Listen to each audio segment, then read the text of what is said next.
many around the nation called them racist. Now, almost a year later, we take you back to a Penn State sorority to see how they're revamping their image. And why some drive-in theaters in our region may soon fade away. The Center County Report starts right now.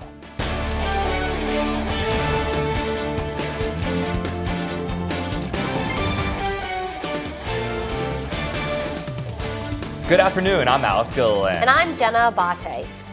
There's both good news and bad news in Penn State's annual safety report just released. The report shows forcible sex offenders on campus rose for the third straight year, climbing from 24 in 2011 to 56 in 2012. And aggravated assaults on campus doubled from 2011 to 2012. But on-campus burglaries, drug arrests, and alcohol arrests dropped last year. And you can read the entire report on Penn State's website. Today, as part of our news partnership with the Daily Collegian newspaper, reporter Rachel White takes a closer look at the hate crime issue and what student organizations are doing to fight back. Naeem Holman says he understands what it feels like to be a victim of a hate crime. It's belittling because, they don't even see you as a person. They see you as a color. They see you as a stereotype. He's the president of the Black Caucus at Penn State. How does he believe we can fix this problem? Conversation is definitely a starting point. And starting conversations is at the top of the list of initiatives from Undergraduate Association Diversity Chair Emily McDonald. We wanted to really unite the leaders because we can do what we think works, but we found that it works a lot better when we work with the organizations that we're trying to help. Penn State's just released safety report shows 4 hate crimes reported to police last year. But for Naeem and UPUA, that's 4 too many. The people that are getting offended, they are our constituents, and the people that are offending them, they're also our constituents. So I think we need to be the middle ground there and kind of bridging the gap there. Many think of hate crimes as typically race-related, but they can include a wide range, like religion, gender, sexual orientation, and disability. So almost anyone is a potential target of a hate crime. And it's just really important to learn the importance of other people's cultures and not just be so concentrated on your own. And why is prejudice dangerous for Penn State and Center County? We're turning off students that would potentially be great for the community. It knocks the wind out of you, and it's something that you would hope not to experience being at one of the best universities in the nation. But it happens. I'm Rachel White for the Center County Report. The NCAA is taking aim at a lawsuit involving Penn State in a filing in Center County Court yesterday. The NCAA claimed the lawsuit filed by the Paterno family against the organization is, quote, fatally flawed and should be thrown out. The NCAA cites what it calls, quote, sundry misdirected complaints and says the Paternos and Penn State trustees sued the wrong defendants. The NCAA argues that the family does not have the right to challenge consent decree on the Sandusky scandal.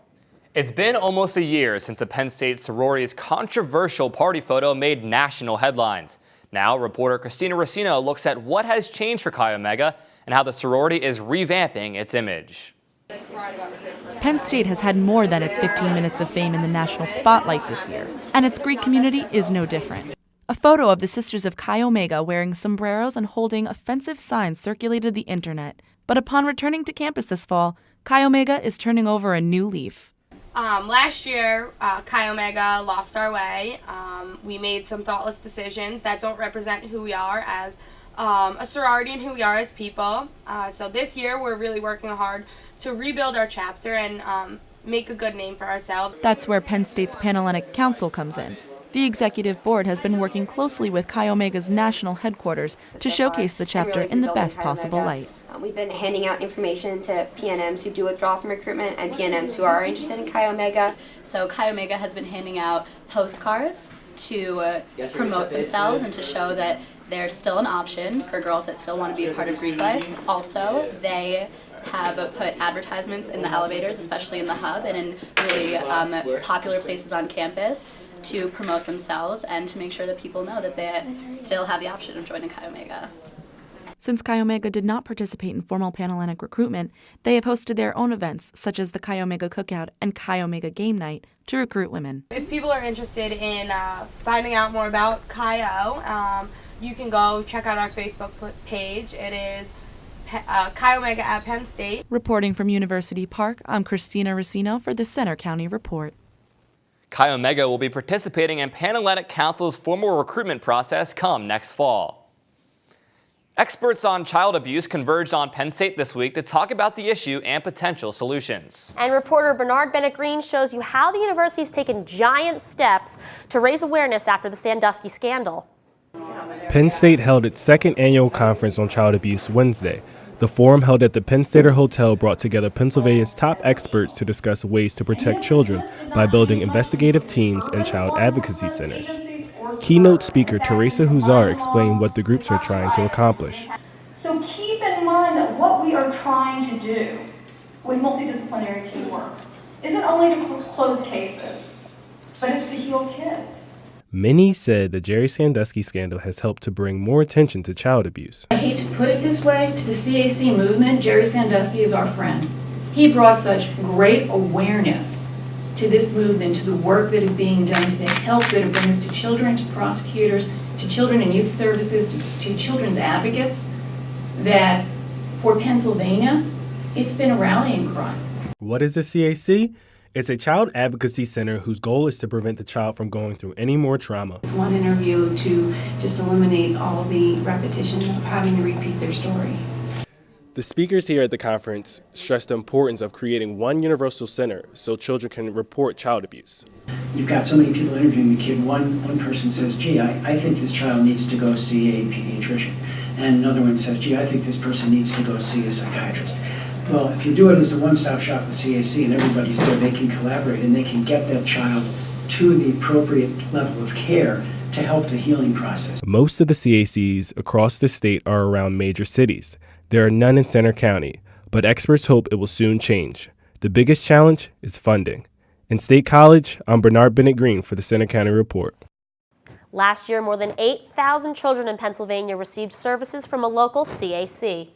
With a new era of Penn State hockey just 2 weeks away, the Pagula Ice Arena has opened its doors to the Center County Report.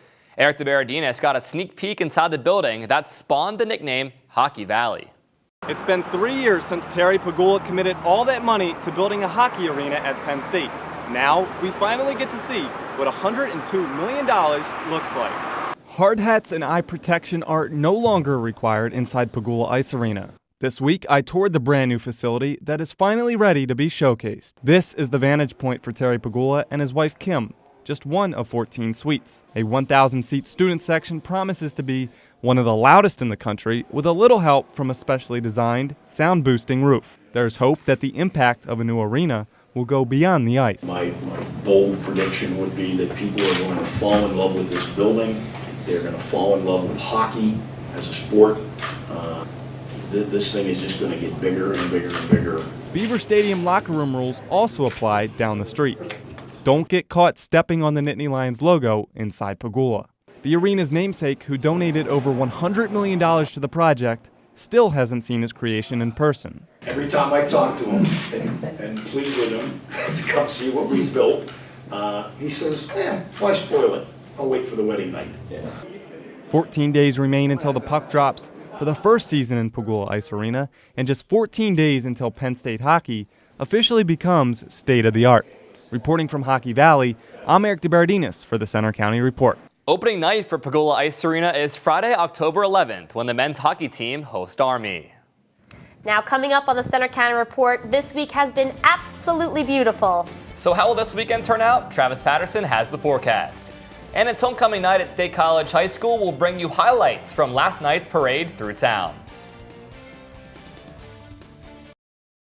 It's homecoming weekend for State College Area High School, and last night the Little Lions held their annual homecoming parade.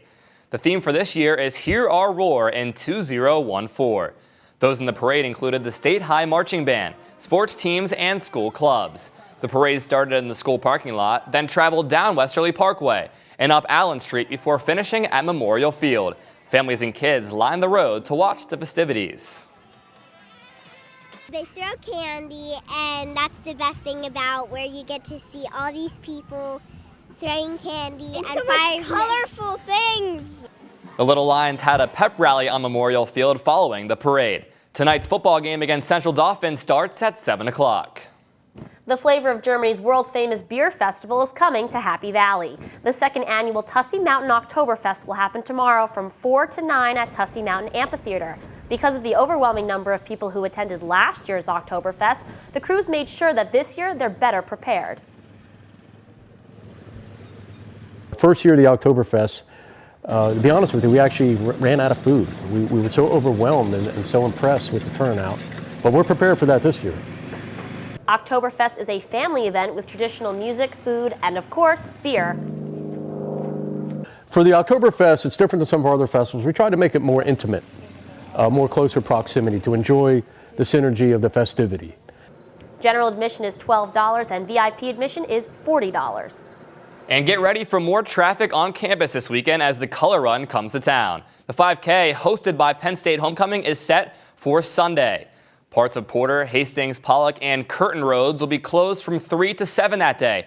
Other sections of those roads will be closed from 3:50 until 7 o'clock, as well as parts of Burroughs, Bigler, and Shortledge. An estimated 10,000 runners and 200 volunteers are expected for the run. So steer clear of the area, drive too close to the paint splattering race, and your car may just be a new color by the end of the day. Now over to Travis with the weather. Some gorgeous weather in store for this weekend. Monday, we saw the first day where our average high temperature dropped below 70 degrees, but for this weekend, we'll see temperatures a good 5 degrees above normal, so pleasant conditions ahead for this weekend. Also, clear, calm, and comfortable will be the story. We'll see mainly sunny skies, winds light and calm, and low humidities, making it very pleasant this weekend, continuing into next week. The only downside with this is we are in a bit of a drought here in central Pennsylvania, and our chances for precipitation are slim to none in the near to distant future. Currently, we're sitting at around 65 degrees with a mixture of sun and clouds across the central region. As we go into the afternoon hours, we'll see a bit more in the way of sun, and we can see temperatures climb to a high of around 71 degrees this afternoon. A look at the national radar shows it pretty quiet across the eastern half of the United States, with hardly a blip of precipitation popping up on radar. But if you go back towards the west, we see a storm developing across the central Rockies, bringing some snow to the higher elevations. Yes, I did say the S word, but the good news is for us here in Pennsylvania, we will not have to see any snow anytime soon. But this system will kick off across the central plains, bringing some severe weather to portions of western Oklahoma. And it will progress a front closer to our region this weekend, but it is moisture starved, so we won't see much in the way of rain. This weekend marks the first canning weekend at Penn State, and you couldn't ask for better conditions. We'll see dry and pleasant weather stretching from New York down to Maryland, eastward towards New Jersey, so very pleasant canning weekend in store. Dry this weekend. We continue that dry trend as we look at your 7-day forecast. Just a bit more in the way of clouds on Monday, but temperatures climbing back into the mid to upper 70s. Great news about the weather. It looks like students can wear their shorts and t-shirts a little longer. Oh, definitely, and it is fall foliage season, so I suggest bringing a camera around if you're out and about. Thanks, Travis. Yep. As the warmer weather winds down, so does another season of drive-in movies in central Pennsylvania. And reporter Christian Heilman found out this fall may be the final curtain call for a lot of those theaters. The Moonlight Theater is a place where you can drive in and take a step back in time. All sitting under the stars, watching the stars. Meet the man behind the movies. This is my 32nd summer doing drive-ins. I brought it back, redid it, rewired it, repainted, repaired everything, and reopened a drive-in theater for all to enjoy. And for 32 years, preserving this slice of Americana has been his passion. I don't know anything else. This is my life. This is what I do each and every day. And what he wants to do every day is now in danger. I've watched over my 32 years many drive-in theaters close. And his could be next. With the film industry threatening to go strictly digital, Jim could be forced to close his slice of the past. The problem for us going to digital is it's over $85,000 for us to put a digital projector in. And that's money Jim and most drive-in theaters don't have. If it wasn't that I enjoyed doing it, we wouldn't be here. It's not about getting rich. The same philosophy goes for Donetta, an employee who commutes more than an hour because she loves the drive-in experience. I hope it stays open. I really do. For his sake, too. I enjoy entertaining the public, and there's nothing better than bringing the family together and offering them the entertainment that we do each and every night. And while the community is hoping for just one more summer of movies, Jim LaPuma is hoping for the next 32. Reporting in Brookville for the Center County Report, I'm Christian Heilman. The film industry hasn't given a hard deadline for the conversion from film to digital, so Jim LaPuma says as long as they're distributing film, he'll be showing the movies. Now over to Pat Wu with sports. Thanks, Jenna. Coming up in sports, the Penn State women's volleyball team is holding strong to the #1 ranking in the nation. We'll see how they're preparing for the opening of Big Ten Conference play this weekend. Also, the State College Little Lions are back in action tonight, so we'll preview their matchup.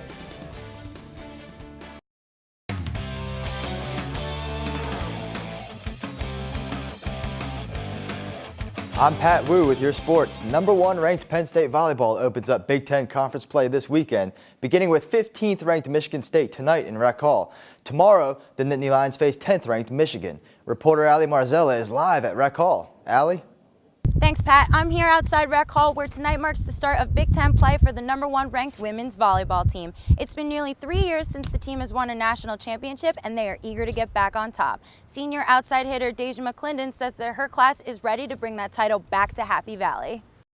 For me, I feel like since we've been there, since I've seen it and I felt it, it's so more real, especially for my class.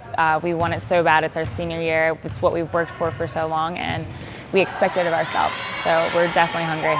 The Nittany Lions are 9-1 so far this season, with their only loss coming against the Texas Longhorns. Penn State has won 9 of the last 10 Big Ten regular season titles and will face tough competitors this weekend from Michigan and Michigan State. Both teams are also ranked in the top 15 in the country. Penn State will take on the Michigan State Spartans tonight at 7 p.m. and the Michigan Wolverines tomorrow at 7:30 p.m. Reporting live outside of Rec Hall, I'm Ali Marzella. Back to you in the studio. Thanks, Ali. In high school sports, after knocking off conference rival Harrisburg last Saturday, the Little Lions have their sights set on another Mid-Penn football win. State College welcomes Central Dauphin to Memorial Field tonight for the Little Lions homecoming game. Both teams come into the matchup at 2-2, with the Rams losing their Mid-Penn opener to undefeated Chambersburg. Tonight will feature 2 of the top teams in the conference, and State College is well aware that they need to key in on a few things to knock off the Rams. Keeping the ball out of their hands. Again, they're good, solid. They pursue the football extremely well defensively, do a lot of things offensively from a bundle of different formations, so we're going to have to be ready for all that. Central Dauphin dominated State College 32-7 last season, but both teams look a lot different from a year ago. Tonight's Mid-Penn showdown kicks off at 7 p.m. Reaction is still coming in to this week's big news that the NCAA will slowly restore scholarships to Penn State football beginning next year. Originally, the team was capped at 65 scholarships for 2014, but will now be granted 75 and 80 in 2015, and in 2016 they'll be back to the full limit of 85. NCAA President Mark Emmert said the move is an important recognition of the university's progress. Bill O'Brien is happy about it, and he and the team are ready to move forward. With a 2-0 start to Big Ten play, the Penn State women's soccer team is in good standing as it looks to win its 16th straight Big Ten championship. Preparing for Indiana on Sunday, Coach Erica Walsh had just one explanation for why the program has continued its Big Ten dominance. A lot of it's passed down from the players that came before them. There's a lot of talk. They have some very special traditions that come right in the beginning of the season. It's passed on by the seniors, and then they just pick up where the last group left off. This season has extra motivation for the team as it honors Mac Brady, an avid fan who passed away in December at the age of 8 from a severe bacterial infection. I've got a lot of great memories of looking up in the stands and seeing the Brady family. Mac was just always had a huge smile on his face. He's always wearing a jersey. He knew the names of the players. Sunday's contest kicks off at noon at Jeffrey Field. It will be a Kick for the Cure pink game. After a disappointing spring season, Penn State baseball enters their first practice of the fall season with a new man at the helm. Rob Cooper is now in charge of the Nittany Lions after spending the last 9 years as the head coach at Wright State. He led them to 7 straight 30-plus win seasons. Cooper is also the head coach of the United States 18U national team. The newest Nittany Lion led them to gold at the World Cup last month in Taiwan. Now settled here in State College, the new Penn State skipper believes there are plenty of enticing aspects to the program. You've got a world-class education here. The campus life and student life, I think, is second to none. And with these great facilities that we have here and playing in the Big Ten, I think we have an opportunity to win and be a very successful elite program. That's it for today's sports. Back to Alex and Jenna. So while the rest of us were in school or at work this week, what exactly were you doing? You know, Alex, I'm glad you asked. So this week, while you were all busy at school, I decided to go line dancing with some of the county's most experienced, and I'll show you next.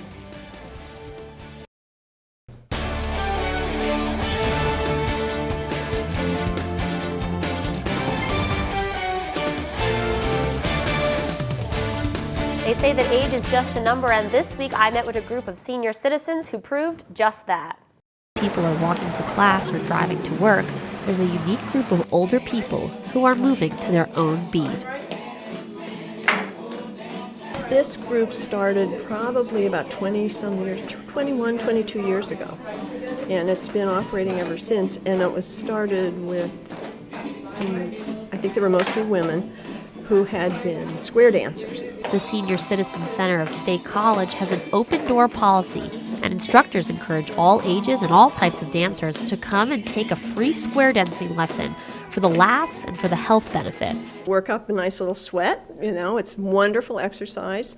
The benefits are I find predominantly for balance, coordination, memory, because you have to learn the steps and you have to do the steps. So it's not only knowing, but making your feet do what they're supposed to do at the same time that everybody else is doing the same thing. So it takes a lot of coordination. I might just have to give that a try someday. Definitely. That's all for today's Center County Report. For more news, go to our website, centercountyreport.com. You can also follow us for breaking news on Twitter at Center County REP and check us out on our Facebook. Have a great weekend, everybody.